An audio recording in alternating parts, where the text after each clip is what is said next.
안녕하십니까.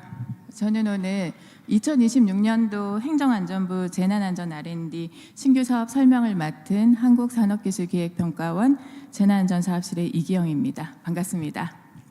먼저 설명을 하기에 앞서서 산업부 산하기관인데 왜 행안부 사업을 설명하는가 좀 궁금해하시는 연구자분들이 계실 것 같아서 조금 설명을 드리자면, 저희는 2019년도에 재난안전 현장대응부처의 공동 전문기관으로 지정이 되었습니다. 그래서 현재 행정안전부, 또 소방청, 해경청 재난안전 R&D 사업을 기획, 평가, 관리하고 있는 기관입니다.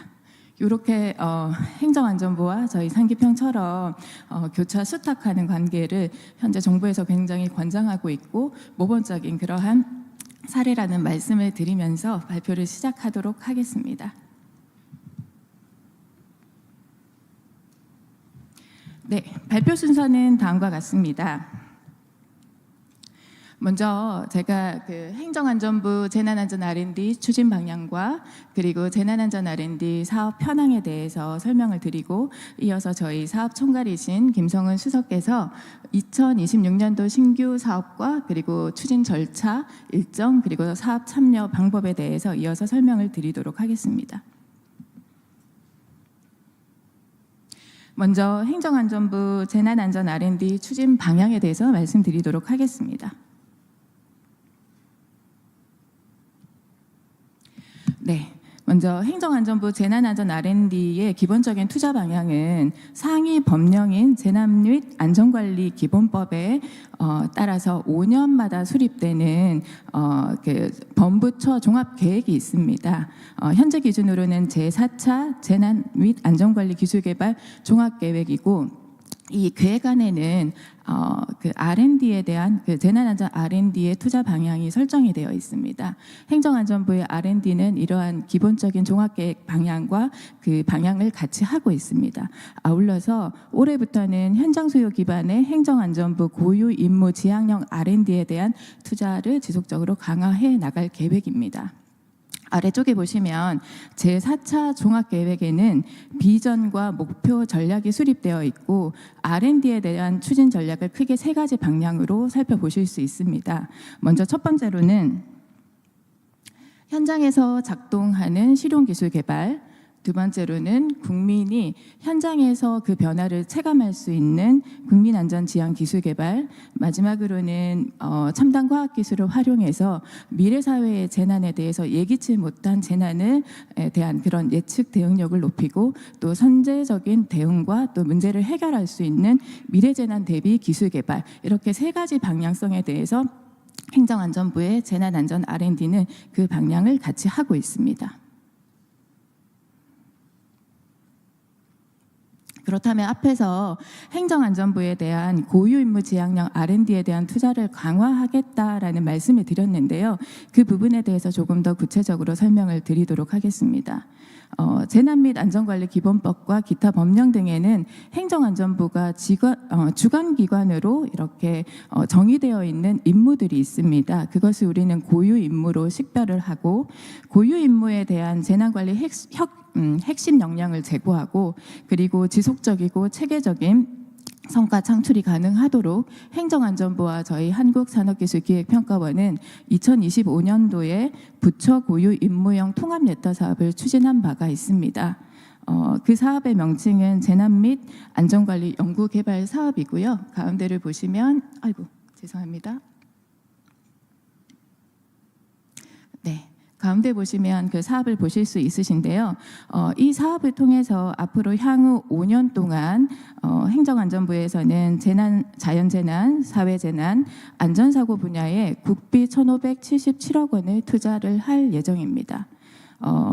그리고 이 사업은 사실은 기존에 있는 15개의 계속사업을 하나의 프로그램형 계속사업으로 만든 사업입니다. 따라서 5년 단위로 적절성을 평가하고, 그리고 난 다음에 또 적정한 국비와 또 그에 맞는 예산이 책정되어서 5년 단위로 진행이 되는 사업이라고 보시면 되시고요. 아래쪽에 보시면 재난안전 R&D에 대한 그 분류 체계에 따라서 자연재난, 사회재난, 그리고 안전사고에서 아래쪽에 그 중점 분야가 나와 있습니다. 이 분야들이 지금 행정안전부의 고유 영역으로 보시면 되시고요. 앞으로는 이렇게 3대 분야에 그리고 행정안전부의 고유 임무 중심으로 특정 분야 영역에 어떤 쏠림 현상이 없이 그리고 공백 영역이 발생하지 않도록 균형감 있게 그리고 체계적으로 R&D가 추진이 될 예정입니다.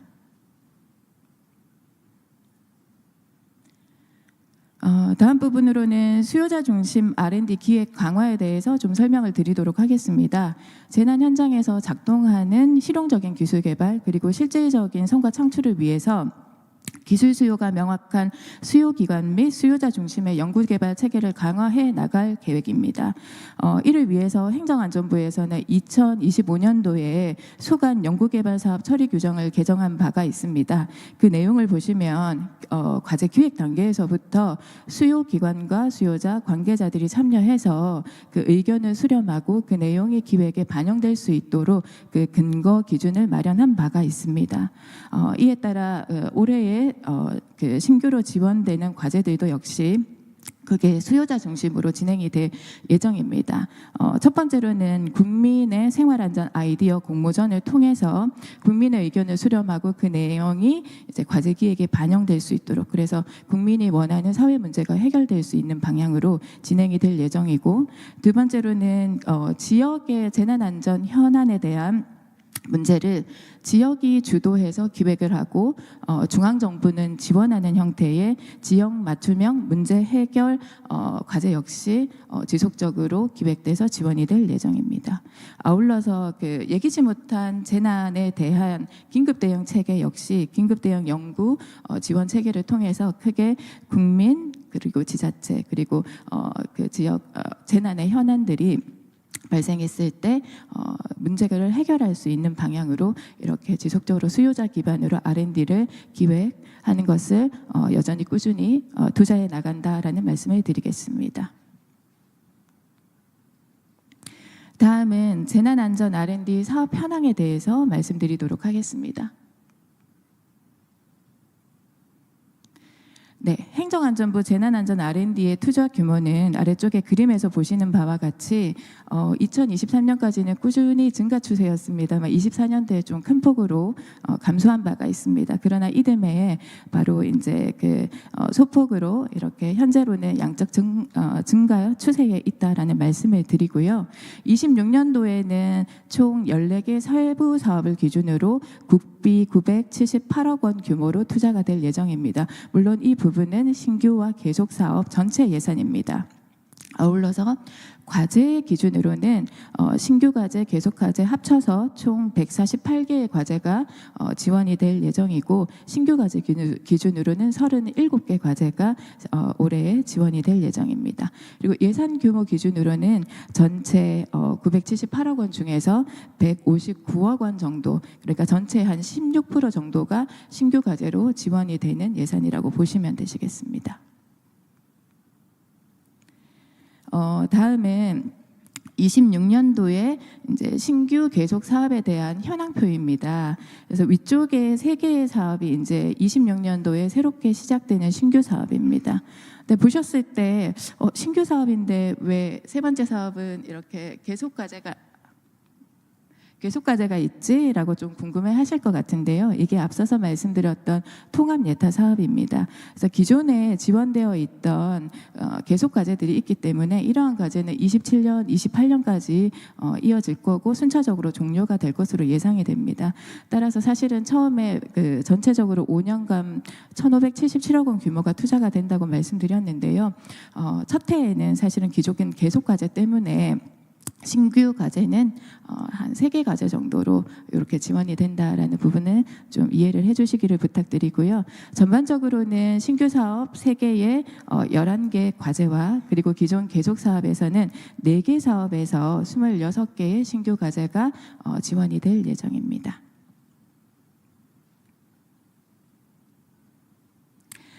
다음으로는 행정안전부 R&D 사업 추진 체계에 대해서 말씀드리도록 하겠습니다. 행정안전부의 사업은 크게 사업별 전문기관 지정을 통해서 사업 관리가 되는 출연 사업과 그리고 국립재난안전연구원에서 직접 연구를 수행하는 기관 고유 사업으로 구성이 되어 있습니다.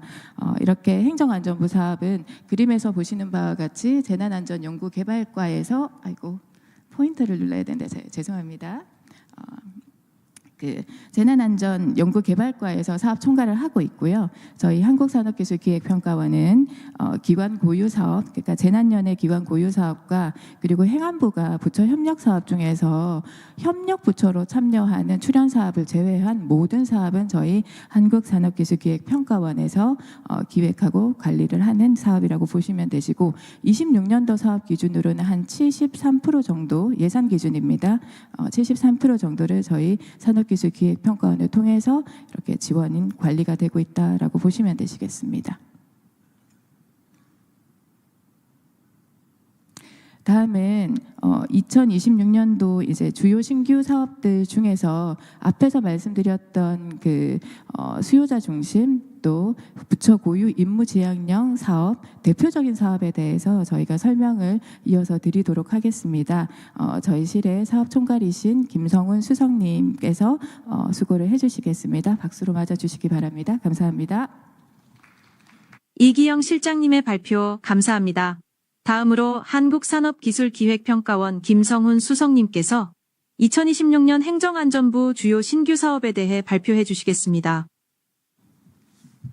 네, 연이어서 사업 관련해서 설명드리겠습니다. 26년도 저희 신규 사업은 앞서 말씀드린 것처럼 KT에서 관리하는 사업은 이제 3개가 있는데요. 3개 중에 재난 및 안전관리 연구개발 사업에 대해서 먼저 말씀드리겠습니다. 이 사업은 사업 전체로는 5년짜리 사업에 국비가 이렇게 1,500억 가량이 되고 신규 지원 규모를 보시면 일단은 이게 기존의 사업들이 넘어오는 합쳐지는 사업이다 보니까 과제는 올해 지원 기준으로 3개 과제를 2년짜리를 지원하게 되어 있습니다. 그래서 품목 지정형으로 과제당 10억 원씩 지원할 예정입니다. 과제 첫 번째 보시면 취약환경 근로자 상태 확인 및 알림 장치와 모니터링, 그리고 두 번째 대형 건축물 방화댐퍼형 고신뢰성 보급형 화재 감지기 및 통합 감지 제어 시스템 개발, 세 번째가 택배 및 통학 차량의 보행의 행자 등의 접근 감지 및 알림 장치를 개발하는 3개 과제가 되겠습니다. 이 3개 과제가 앞서 보셨겠지만 이제 이 전체 사업이 3개 내역 사업으로 구분되어 있는데 하나씩 이렇게 하신다고 보시면 되겠습니다. 네, 상세한 내용을 잠깐 말씀드리겠습니다. 본 내용은 아이리스 상에 가시면 이미 공고가 되어 있고 상세 RFP가 나와 있습니다. 그래서 품목 지정형으로 RFP가 나와 있기 때문에 자세한 내용은 RFP를 좀 참조하시면 좋겠고, 말씀드린 것처럼 2년에 국비 10억 원 정도 생각하시면 되겠습니다. 그리고 4.8억 원이 26년도 예산입니다.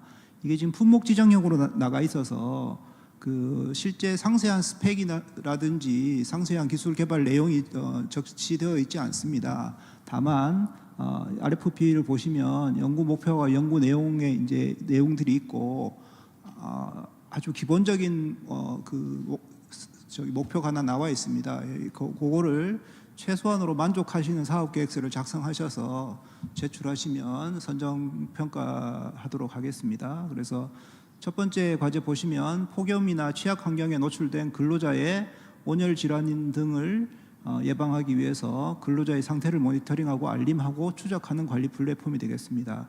그래서 근로자 생체 정보와 민감 체감 온도를 포함하는 작업 환경 정보를 계측하는 장치, 또 모니터링 장치에서 수집된 데이터를 전송하고 근로자의 생태 및 환경 데이터를 수집, 저장, 관리하는 플랫폼, 이상징후, 온열 질환 등의 위험 예측, 경보 알림, 추적 관리 기술 개발이 되겠습니다.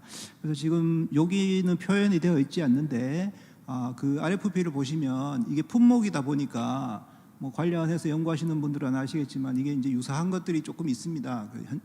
시장에. 근데 그 중에서 이제 몇 가지를 이렇게 제외하고 제안하라 이렇게 되어 있습니다. 그래서 RFP를 참조하시면 되겠고, 실제 이제 제안을 하실 때 그렇게 생각하실 수 있습니다. 이거 우리 회사가 이미 만들고 있는데, 아니면 옆에 회사에서 팔고 있는데, 이렇게 생각하실 수 있는데, 그 부분들을 이제 그 차별성 있게 계획서를 제시하시면 신청하실 수 있습니다.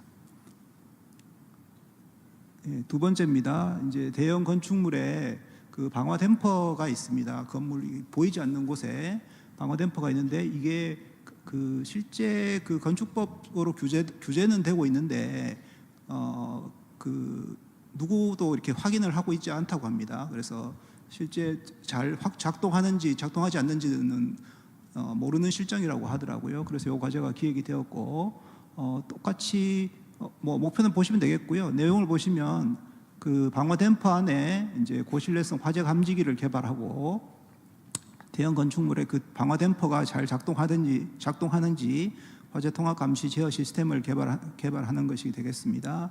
그래서 실제로 이게 그 보이지 않는 곳에 있다 보니까 잘 살아 있는지 이런 것들 체크하는 과제라고 생각하시면 되겠습니다. 동일하게 2년에 10억이 되겠습니다.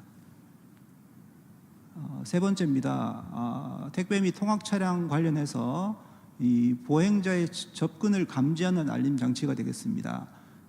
이 주변 상황을 인식하는 복합 센서와 장치를 개발해서 보행자의 접근을 실시간으로 인식하고 양방향의 알림을 제공하는 것이 되겠습니다. 그리고 저비용으로 이제 좀 만드시는 게 그 주요한 내용이 되겠고, 실제 보시면 이제 여기 RFP에도 그렇게 나와 있는데, 정차나 저속 주행이 잦은 이제 택배에서 자동으로 보행자 등을 감지하는 상황이 되겠습니다. 이 부분도 앞서 첫 번째 과제와 그 관련해서 많은 내용들, 유사한 뭐 제품들 이런 것들이 있는 것으로 저희도 이렇게 기억을 하면서 알고 있지만 똑같습니다. 이게 품목 지정이라서 이 부분 또한 그 이렇게 기존에 나와 있던 것들과 차별화해서 우리는 이렇게 제안한다, 이렇게 계획서를 작성해 주시면 선정 평가하도록 하겠습니다. 예, 두 번째 사업입니다. 지역 맞춤형 재난안전 문제 해결 기술 개발 사업이 되겠고요. 이 사업은 이제 3년을 지원하는 사업입니다. 그리고 지정 공모형으로 요거는 6개의 과제가 지원이 되고, 과제당 그 국비가 한 16억 원 가량 지원 예정입니다.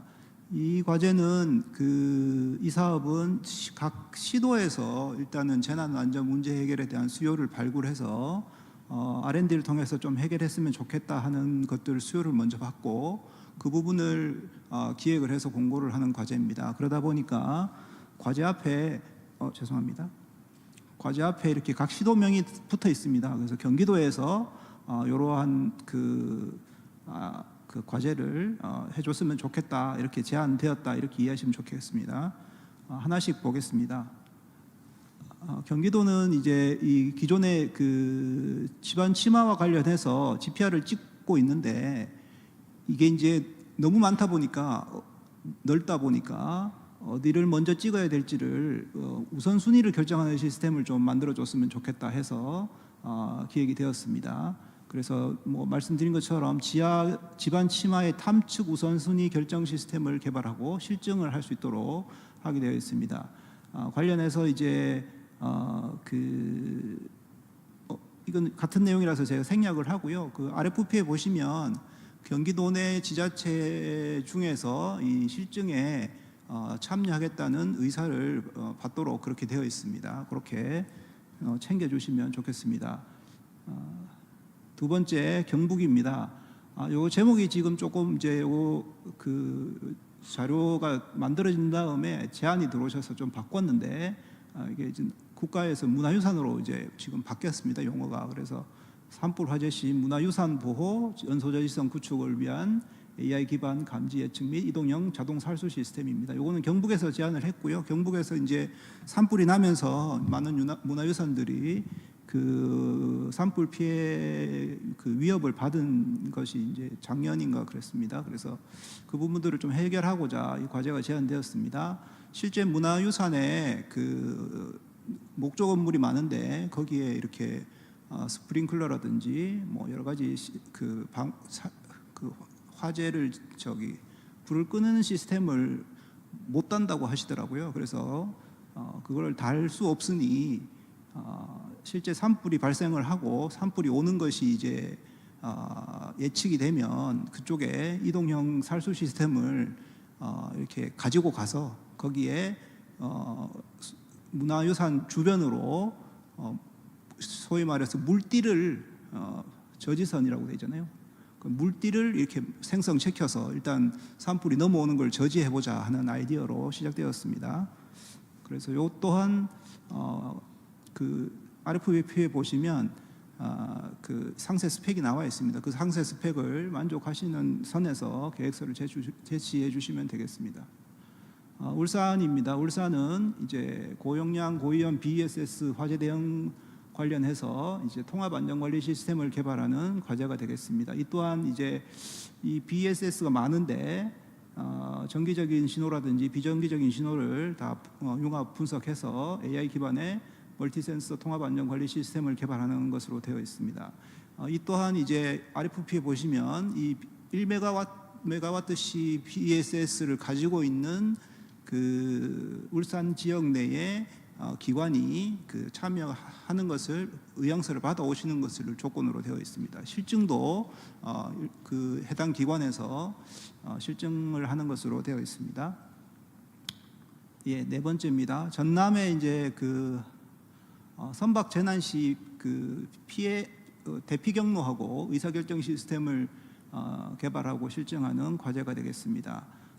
뭐 화재라든지 충돌, 침몰, 조난 등 여러 가지 이제 선박 재난 상황일 때 선박 환경 데이터를 미리 이제 그 확보하고 또 AI가 학습을 해서 대피 경로를 생성하고 의사결정을 지원하는 시스템이 되겠습니다. 예, 이것도 마찬가지입니다. 이게 이제 배를 그 실증을 해야 되기 때문에 관련해서 RFP에 보시면 참여 조건이 있겠습니다. 일부 이제 이 중앙 관제라든지 승조원 단말, 대피 유도 등과 제실 위치 장치 등과 연동한 그 결정 시스템을 개발을 하고 관련 단말도 약간 그 이렇게 만드는 것이 포함되어 있습니다. 다섯 번째입니다. 전북의 농경지 침수 예방을 위해서 그 배수 통합 관리 시스템을 개발하고 배수 통합 시스템과 이제 연동하는 자가 진단형 배수 통문도 만들어서 실증하는 과제가 되겠습니다. 전북 내에 지방 하천이라든지 농경지 펌프장, 배수 통문 등의 분산된 시설들을 통합적으로 관리하고 이게 아마 관리 주체가 여러 군데에 있는 것으로 알고 있는데 그 부분들을 좀 한꺼번에 그 시도에서 파악을 하고 실제 작동 여부 등을 확인하고 또 그 배수가 좀 잘 이루어질 수 있도록 하는 시스템을 좀 만들어 보자 하는 부분이 되겠습니다. 이것도 보시면 그 시도의 그 이 배수 통문이라든지 펌프장에 유지하는 기관들의 참여 의향서를 받으셔야 되는 것으로 되어 있습니다. 충남입니다. 충남은 이제 조금 뭐 그 이게 저기 기존의 과제들이 이런 게 좀 없었던 것 같은데 축사에 맞춤형인 그 화재 조기 감지와 소화 시스템을 만들어서 그 하는 것으로 되어 있습니다. 축사가 이제 뭐 완전히 밀폐형도 있겠으나 대부분 다 오픈형이고 이렇게 조금 외지에 있잖아요. 열악한 환경 가운데 있는데 축사 환경에 최적화된 이 보급형이 중요합니다. 보급형 화재 조기 감지 소화 대피 통합 신고 시스템을 개발하는 것으로 되어 있습니다. 그래서 지금 이제 6개 과제뿐 아니라 앞서 말씀드린 과제 포함해서 그 요소 부품 기준으로 뭔가 새로이 개발하는 과제는 없습니다. 기존에 나와 있는 여러 가지 요소 부품이라든지 요소 기술들을 통합하고 또 조금 고도화해서 시스템을 만들고 실증하는 것까지 포함되어 있다 이렇게 이해해 주시면 좋겠습니다. 그리고 이제 마지막 세 번째 과제입니다. 이제 저희가 26년에 새로 이제 시작하는 사업이 되겠습니다. 이 부분은 재난안전 R&D 분야에 그 고유 임무라고 있습니다. 그 고유 임무에 선택과 집중하기 위해서 관련된 그 기술을 개발하는 것이고 행안부에 그 로드맵이 있는데 그 로드맵과 연계해서 기술 개발을 추진하도록 되어 있습니다. 그 지금 요 보시는 대로 19개 중점 분야가 있고 관련해서 이제 하나씩 그 저기 기획을 해서 과제를 진행할 예정이고 실제 이 과제는 7월 과제이기 때문에 7월에 시작합니다. 그래서 이건 아마 그 공고가 빨라도 5월 초에 공고가 날 예정이고 아마 4월 중에 기획을 하면 그때 공시를 해서 뭐 기획에 대한 부분들도 의견을 받을 예정입니다. 이 과제는 이제 과제당 그 25억 원 내외로 그 지금 예정되어 있고 26년에는 3개의 과제를 지원할 예정입니다. 네, 앞서 말씀을 드렸습니다만은 이미 지금 2개 사업은 1월 12일 날 공고가 나가 있습니다. 그래서 2월 12일까지 접수를 해주시면 3월에 평가하고 그 4월에 그 최종 선정 이후에 예산을 지급하고 과제가 진행되도록 그렇게 일정을 가지고 있습니다.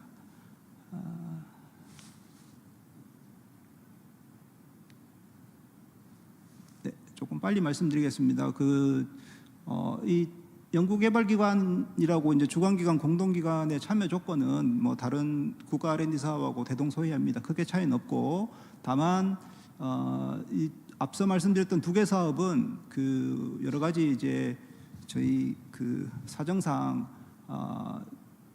재난 및 안전관리도 주관으로는 기업만 신청하도록 공고가 나가 있고 지역 맞춤형 같은 경우에는 그 기업인데 본점이 해당 시도에 있어야 됩니다. 그게 좀 차이가 있겠습니다. 그리고 아마 여기 있는 연구개발 조직은 아마 다른 R&D도 거의 유사하기 때문에 그 연구개발 기업부설 연구소 그 인증서가 있어야 됩니다. 그래서 주관은 기업으로 하시는데 공동은 뭐 대학이든 연구소든 상관이 없고요. 그다음에 지역 맞춤형도 주관 기업이 본점이 그 해당 시도에 있어야 되고 나머지 그 대학이나 연구소나 공동 그 다른 기업은 다른 시도에 있어도 무관하겠습니다. 그리고 뭐 사소한 게 질문이 가끔 오시는데 이 주관 기업이 연구비의 특정 몇 %를 사용해야 된다거나 그런 제한은 없습니다. 다만 이제 주관 기관이 정말로 주관 기관의 역할을 할 수 있는지가 평가의 중요한 요소가 되겠습니다. 네.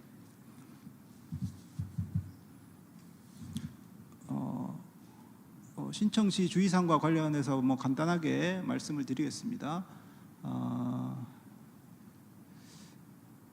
이 부분은 사실 그 국가 R&D 국연법에 나와 있는 제한 조건하고 사실 거의 같습니다. 그래서 제가 참 대부분은 생략을 하고요. 요 관련해서 이제 RFP를 만들 때 최종위원회에 참석하신 전문가들은 참여를 못 하시게 되어 있습니다. 그거는 참고하시면 되겠고, 네. 요 부분 두 번째를 이제 가끔씩 질문을 많이 하시는데요. 여기 쓰져 있는 그대로입니다. 예를 들어서 이제 앞서 울산 과제에 2팀이 만약에 들어왔어요. 2팀이 들어왔는데 한국대학교 기계과에서 만약에 들어왔다 하면 기계과 A 교수님하고 기계과 B 교수님이 각각 다른 컨소시엄으로 들어왔을 때 안 된다는 이야기입니다. 그래서 그 학과가 달라야 됩니다. 한쪽 컨소시엄에는 한국대학교 기계과 교수님이 들어오시고 한쪽에는 한국대학교 뭐 전자과 교수님이 들어오시면 되는데 기계과에 A, B 교수님 들어오시면 사전에 정리하시고 들어오셔야 됩니다. 그렇지 않으면 그냥 참여가 안 된다 이렇게 이해하시면 좋겠습니다. 네, 그리고 삼체고공도 저희가 적용을 하고 있습니다. 그래서 꼭 삼체고공 챙기셔서 신청하시기 바랍니다. 지원은 똑같습니다. 아이리스로 지원하시면 되겠습니다. 지금 현장 질의가 잠시만요. 네, 현장 질의가 네, 없네요. 네. 네, 지금 들어왔.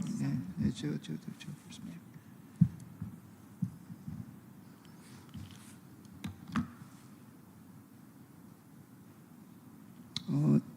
요것도 지금 어떤 질문을 주셨냐면 이제 개발 결과물, 그러니까 지역 맞춤형 같은 경우에 개발 결과물이 실제 그 해당 시도에 소위 뭐 이렇게 설치해야 되느냐, 납품해야 되느냐, 운영해야 되느냐 이런 질문들이 있으신데 의무 사항은 아닙니다. 근데 이 과제 자체가 앞서 말씀드린 것처럼 해당 시도에서 수요를 내서 그 시작을 했기 때문에, 그리고 실제 실증을 할 때 해당 시도에서 행정적으로 이렇게 도와주시고 있습니다. 그러다 보니까 실증을 하려면 그 실증 사이트에다가 설치를 해야 되잖아요.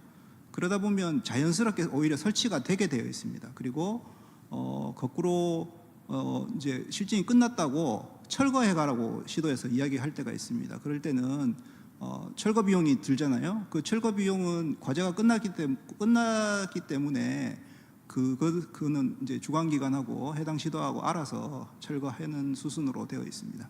그래서 꼭 설치해야 되는 건 아니고, 그다음에 그 관리 또한 마찬가지입니다. 이게 이제 소유가 국연법에 따라서 개발 결과물의 소유는 주관기관 공동연구개발기관 거거든요. 근데 설치를 잠깐 거기다 했을 뿐이에요. 그래서 이제 만약에 유지 관리와 관련해서 비용이 발생한다고 하면 그는 시도하고 협의해서 시도 보고 돈을 좀 달라고 하든지, 아니면 뭐 그냥 그 상태로 이제 그만두시고. 근데 이제 문제는, 이게 중요한 게 오해를 하시면 안 되는 게, 개발하시고 나면 그 실증으로 끝나는 게 아니고요. 실증을 통해서 이 만드신 결과물이 현장에서 유효하다는 것들을 확인하신 거잖아요. 그다음 확인하시면 그 시스템을 가지고, 그 데이터를 가지고 다른 시도나 다른 그 기관에, 다른 아니면 뭐 현장에 매출을 일으키셔서 파시고 기술료를 내셔야 됩니다. 그래서 그렇게 이해해 주시면 좋겠습니다. 두 번째 질문.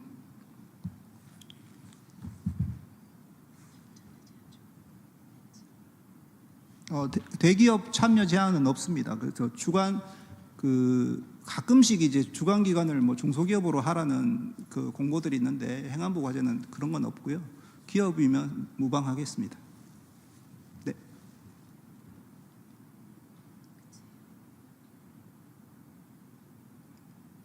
네, 다른 질문이 없으신 것 같으니까요. 여기서 마치고, 혹시 필요하시면 여기 밑에서 간단하게 설명드리겠습니다. 감사합니다.